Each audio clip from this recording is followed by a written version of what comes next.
ആസാഫ് എന്ന ഭക്തനായ മനുഷ്യൻ മറ്റുള്ളവരെ നോക്കി മനസ്സുകൊണ്ട് അസ്വസ്ഥനായി, നിരാശനായി,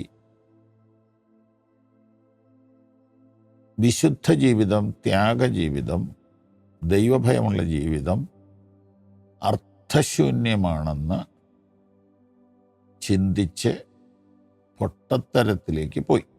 മനസ്സുകൊണ്ട് മാത്രമാണ്. എന്നാൽ കുറേ മണിക്കൂറുകൾ കഴിഞ്ഞപ്പോൾ തൻ്റെ ചിന്തയ്ക്ക് മാറ്റം വന്നു. താൻ ദൈവത്തെ ഒന്ന് നോക്കി. വാക്യം 17. ഒടുവിൽ ഞാൻ ദൈവത്തിൻ്റെ വിശുദ്ധ മന്ദിരത്തിൽ ചെന്നു. അതിന് തൊട്ടു മുമ്പിൽ പറഞ്ഞിരിക്കുന്നത്, ഞാനിത് ഗ്രഹിക്കാൻ നിരൂപിച്ചപ്പോൾ എനിക്ക് പ്രയാസമായി തോന്നി. ഏതാണ് പ്രയാസമുള്ള കാര്യം? പാപം ചെയ്യുന്നവർക്ക് നല്ല കാലവും ദൈവഭയത്തിൽ ജീവിക്കുന്നവർക്ക് കഷ്ടകാലവും എന്ന പ്രതിഭാസം ലോകത്താകമാനം കാണുന്നു. ഇതിൻ്റെ അർത്ഥം മനസ്സിലാക്കാൻ ശ്രമിച്ചിട്ട് എനിക്കിത് പിടികിട്ടില്ല സഹോദരങ്ങളെ. ഈ ഭൂമിയിൽ എല്ലാ കാര്യവും നമുക്ക് പിടികിട്ടത്തില്ല. എന്തുകൊണ്ട് ഭൂകമ്പം ഉണ്ടാകുന്നു? എന്തുകൊണ്ട് സുനാമി ഉണ്ടാകുന്നു? എന്തുകൊണ്ട് പ്രളയം ഉണ്ടാകുന്നു? എന്തുകൊണ്ട് യുദ്ധം ഉണ്ടാകുന്നു? എന്തുകൊണ്ട് കോവിഡ് ഉണ്ടാകുന്നു? ഇങ്ങനെ ചോദ്യങ്ങൾ വരുന്നു അല്ലേ? ഇതെല്ലാത്തിനൊന്നും ഉത്തരം കണ്ടുപിടിക്കാൻ ഞാൻ ദൈവമൊന്നും അല്ലല്ലോ. അപ്പം പിന്നെ ഞാൻ എന്ത് ചെയ്തു?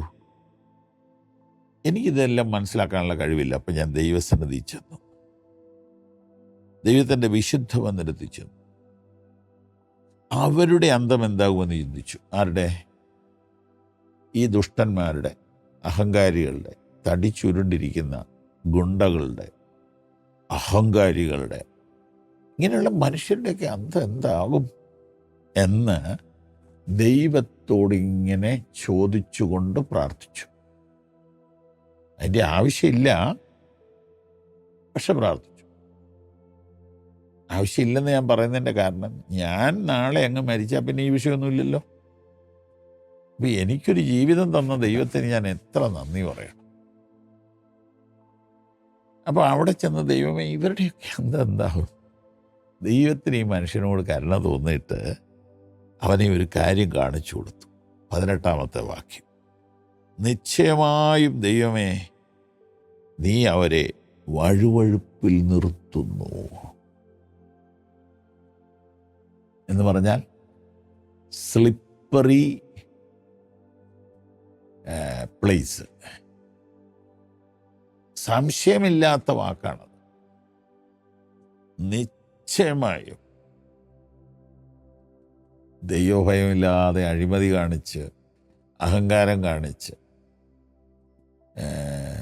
ജീവിക്കുന്ന മനുഷ്യർ നിശ്ചയമായും തെന്നി വീഴും.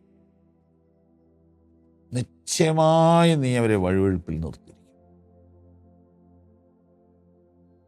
ഈ ഒരു തിരിച്ചറിവ് തനിക്ക് കിട്ടി. നിങ്ങൾക്കും അത് കിട്ടിയിട്ടുണ്ട്. ഈ പിതാക്കന്മാരും ഒക്കെയുള്ള വീടുകളിലല്ലേ നമ്മളൊക്കെ വളർന്നത്. ചുരുക്കം ചിലരൊക്കെ അങ്ങനെ ഒരു ഭാഗ്യം കിട്ടാത്തവരുണ്ട്. എന്നാലും ബഹുഭൂരിപക്ഷം ആളുകൾ അപ്പൻ, അപ്പൻ്റെ അപ്പൻ, അമ്മ, അമ്മയുടെ അമ്മ, അമ്മയുടെ അപ്പൻ, ഇങ്ങനെയുള്ളവരെയൊക്കെ നമ്മൾ കണ്ടല്ലേ വളർന്നത്. അവരൊക്കെ പറയുന്ന ചില നല്ല പഴഞ്ചൊല്ലുകളുണ്ട്. അതൊക്കെ ഈ ദൈവവചനമൊക്കെ വായിച്ചുള്ള ബന്ധത്തിൽ നിന്നാണ് പറയുന്നത്. ഒരിക്കലും അഴിമതിക്കാർ നിലനിൽക്കത്തില്ല. ഒരിക്കലും ഈ വ്യഭിചാര രീതി, അങ്ങനെയുള്ള കാര്യങ്ങളിൽ ഇടപെടുന്ന കുടുംബങ്ങൾ നിലനിൽക്കത്തില്ല. വെളിച്ചത്തെ ഇരുട്ടിന് തോൽപ്പിക്കാൻ പറ്റുകയില്ല. കള്ളത്തരം കാണിച്ച ഒരാൾ വലിയവനാകുന്ന കണ്ട് പേടിക്കണ്ട, നിലനിൽക്കത്തില്ല. അഴിമതി, പീഡനം, ക്രൂരത, ഗുണ്ടായിസം, തൻ്റെ ഇടം, സാമർഥ്യം, അതിസാമർഥ്യം, ഇങ്ങനെയൊക്കെയുള്ള ആൾക്കാർ എപ്പോഴും ഉണ്ട്, എല്ലാ കാലത്തും ഉണ്ട്. പക്ഷേ അറിവുള്ളവർ പറയുന്നു, ഇതൊന്നും കണ്ട് പേടിക്കണ്ട, ഇതിനൊന്നും ആയുസില്ല. ഇതാണ് ആസാഫ് നമുക്ക് തരുന്ന പാഠം. ദൈവത്തെ കൂടാതെയുള്ള നേട്ടങ്ങളോ ഉയർച്ചകളോ ഒന്നും അധികകാലം നീണ്ടു നിൽക്കുകയില്ല. ആകയാൽ ദൈവത്തിൽ ആശ്രയിച്ച് ജീവിക്കാം. ദൈവം നമ്മെ അനുഗ്രഹിക്കട്ടെ.